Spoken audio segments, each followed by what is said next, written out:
বিদ্যালয়ে আগে কোনো লাইব্রেরি ছিল না, যার ফলে অবসর সময় আমরা বই পড়তে পারতাম না।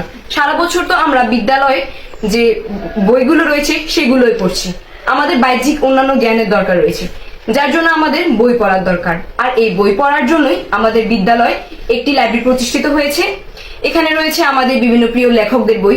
এই বইগুলো আমরা আগে চাইলেও পড়তে পারতাম না, কিন্তু এখন বর্তমানে বইগুলো থাকার কারণে আমরা আমাদের অবসর সময়ে এসে এই বইগুলো পড়তে পারবো। এটি আমাদের জন্য খুবই সৌভাগ্যের যে আমাদের বিদ্যালয়ে একটি লাইব্রেরি প্রতিষ্ঠিত হয়েছে। এটি আমাদের জন্য অনেক উপকারী। আমরা জানি যে বই পড়ার মাধ্যমে আমরা বিভিন্ন জ্ঞান অর্জন করতে পারি।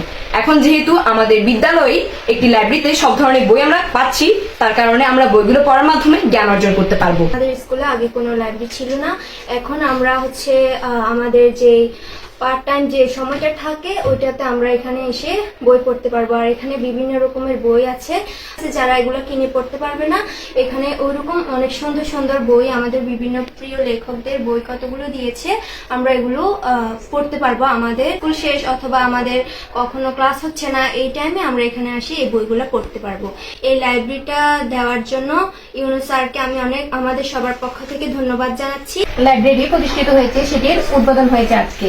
আমাদের আসলে অনেক আগে থেকেই লাইব্রেরিটির দরকার ছিল, যদি সেটি আজকে উদ্বোধন হয়েছে। আমাদের বিদ্যালয়ের এই লাইব্রেরিটির নাম ড্রিমার্স ডেন, যার অর্থ হলো স্বপ্নবাজদের আড্ডা। অর্থাৎ আমরা যারা বিভিন্ন রকম স্বপ্ন দেখি তাদের এখানে আড্ডা খান, এবং আমরা এখানে থাকা বইগুলোর মাধ্যমে আমাদের স্বপ্নগুলো পূরণ করতে সক্ষম হব। আমরা আসলে বিদ্যালয়ে পাঠ্য বইয়ের পাশাপাশি অন্যান্য কোনো বই পড়ার সেভাবে সুযোগ পেতাম না, কিন্তু আজকে থেকে হয়তো আমাদের সেই সুযোগটি এসে গিয়েছে।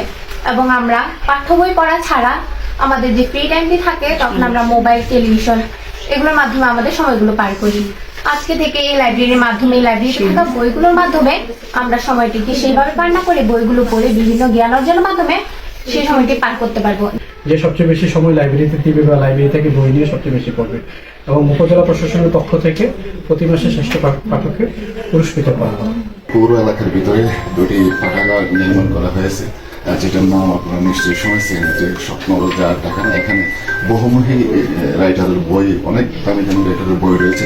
আমাদের ছাত্রীরা মোবাইল থেকে বিমুখ হওয়ার জন্য আমরা এই লাইব্রেরিটা স্থাপন করতে পেরেছি।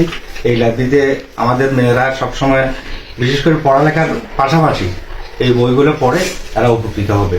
শুধু পুঁথিগত বিদ্যা নিলে হবে না, পুঁথিগত বিদ্যার সার্টিফিকেট অর্জন করা যায়, কিন্তু বই বিশ্বের সাথে তাল মিলিয়ে চলতে হলে আমাদেরকে অবশ্যই এই বইগুলো পড়তে হবে।